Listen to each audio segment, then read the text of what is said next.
అందరికీ నమస్కారం. ఈ పొద్దు నేను చేయబోయే రెసిపీ వచ్చేసి చికెన్ పొటాటో రైస్ అండి. ఇదొక మిక్స్ బిర్యానీ మాదిరిగా నేను ఈ పొద్దు సింపుల్గా నేను చేస్తున్నాను. సింపుల్ రెసిపీ అండి, చాలా టేస్ట్గా ఉంటుంది. చికెన్ పులావ్ మాదిరిగా అండి. చూడండి ఏమేమి కావాలో నేను చూపిస్తాను. వీటికి కావాల్సింది నేను బౌల్ పెట్టుకున్నానండి. దీంట్లో నేను నెయ్యి వేసుకుంటున్నాను.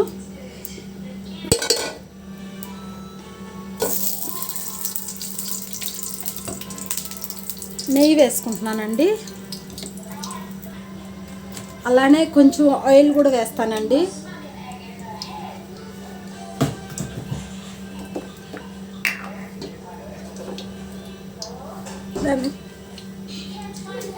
దానికి కావాల్సిన ఇంగ్రీడియంట్స్ అండి, బిర్యానీ పట్టా, ఎలాచి, గ్రాంబు అన్నీ వేసేస్తానండి.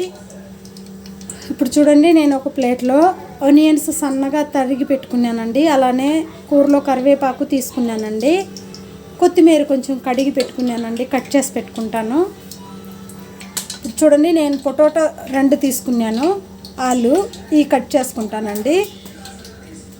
చికెన్ నేను ముందుగానే మ్యాగ్నేట్ చేసి పెట్టుకున్నానండి. ఈ చికెన్లో నేను వేసిన ఇంగ్రీడియంట్స్ అండి టర్మరిక్ పొడి, చిల్లీ పొడి, అలానే బ్లాక్ చిల్లీ పొడి, గరం మసాలా వేసినానండి. వేసి బాగా నేను మిక్స్ చేసి పెట్టుకున్నానండి, కలిపి పెట్టుకున్నానండి. ఈ ఆనియన్స్ బాగా బ్రౌన్ వచ్చేంత వరకు ఫ్రై చేసుకుందామండి. అలానే అండి, నేను ఈ చికెన్లో అల్లం వెల్లుల్లి పేస్ట్ కూడా నేను వేసి కలిపి మ్యాగ్నేట్ చేసి పెట్టుకున్నానండి.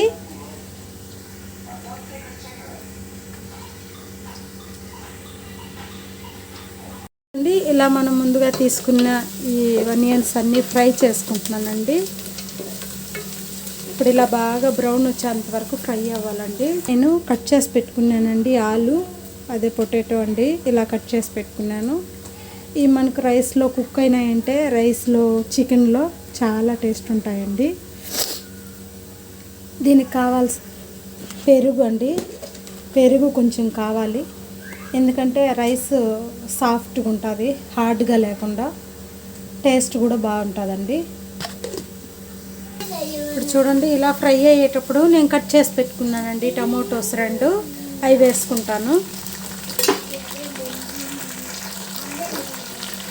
అలానే నేను తీసుకున్న పొటాటో, కొత్తిమీర కూడా వేసేస్తానండి.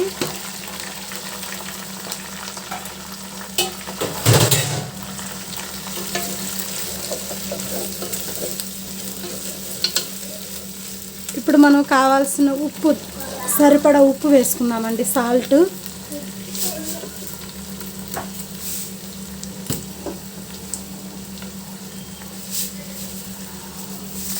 నేను ఆల్రెడీ చికెన్లో వేసుకున్నానండి కొంచెం, అందుకు కొంచెం దీంట్లో కూడా వేస్తున్నాను. చూడండి, ఇలా కుక్ అవుతుంది. ఇలా కొంచెం ఈ క్వాంటిటీలో కుక్ అయ్యేటప్పుడు మనం వచ్చేసి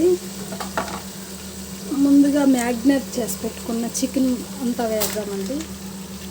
పెరుగు కూడా వేసి నేను మిక్స్ చేసుకున్నానండి చికెన్లో. ఇలా బాగా మనం కలుపుకున్నామండి. చూడండి, ఇలా నేను మిక్స్ చేసి పెట్టుకున్నాను, నీట్గా కుక్ చేసుకుంటున్నాను. ఇప్పుడు ఈ కొంచెం ఒక 15 మినిట్స్ మనకు కుక్ అయితే మనం రైస్ వేద్దామండి. చూడండి ఎలా కుక్ అవుతుందో. చూస్తుంటే భలే ఉండదు కదండి, కలర్ఫుల్గా.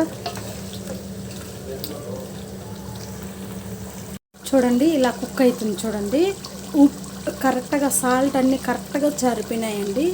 ఇప్పుడు నేను ముందుగా కడిగి నానబెట్టుకున్న రైస్ వేసేస్తాను. మొత్తం రైస్ వేసేసి, ఇప్పుడు రైస్ మొత్తం నేను వేసుకున్నానండి. ఇప్పుడు చూడండి, దీనికి మనము బాగా కలుపుకొని మనం తగినంత వాటర్ పోసుకుందామండి. ఎసురు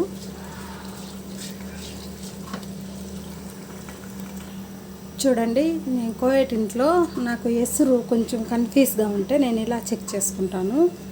బాగా వెసురు పోసుకున్నానండి. హాట్ వాటర్ మాత్రమే నేను పోసుకున్నానండి రైస్ వేసేసి. చూడండి, ఇలా ఇలా పెడితే నిలబడిందంటే అండి ఇది కరెక్ట్ మనకు రైస్ కుక్ అవుతుంది. ఎక్కువ కాదు తక్కువ కాదు, బాగా పర్ఫెక్ట్గా వస్తుందండి. ఇలా ఈ గెంటు వచ్చేసి ఇలా నిలబడాలా, పక్కన నిలబెట్టిన నిలబడాలా, అంత లెక్కలా అండి. ఇలా చూడండి ఇలా. ఇప్పుడు నాకు కరెక్ట్గా కుక్ అవుతుందని నా అందాస అండి. చూపిస్తా అండి మీకు నెక్స్ట్. ఇప్పుడు చూడండి ఎలా కుక్ అయిందో. ఇలా మనం 4 సైడ్లు ఇలా అనుకుంటే కింద అంటుకోదండి, బాగుంటుంది. ఇప్పుడు నేను సిమ్లో పెట్టేస్తానండి. ఈ క్వాంటిటీలో ఉన్నప్పుడు సిమ్లో పెట్టేస్తానండి, లో సిమ్లో పెట్టేస్తాను. సిమ్లో పెట్టేసి నేను ఇలా ఫాయిల్ పేపర్ ఉంది కదండి, ఈ ఫాయిల్ పేపర్ ఇప్పుడండి కొంచెం ఫుడ్ కలర్ వేసుకున్నాము, కలర్ బాగుంటుంది.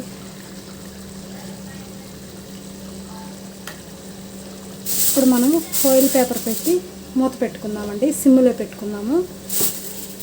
ఒక 20 మినిట్స్ సిమ్లో పెట్టుకుందామండి. మళ్ళీ ఓపెన్ చేస్తాను. ఫైనల్గా అండి చూడండి, బిర్యానీ ఓపెన్ చేస్తున్నాను.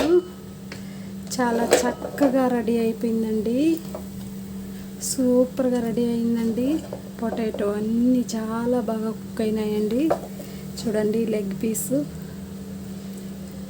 మీకు ఈ వీడియో నచ్చినట్టయితే లైక్ చేయండి, షేర్ చేయండి, సబ్స్క్రైబ్ చేసుకోండి. ఇలాగా ఒకసారి మీరు ట్రై చేయండి.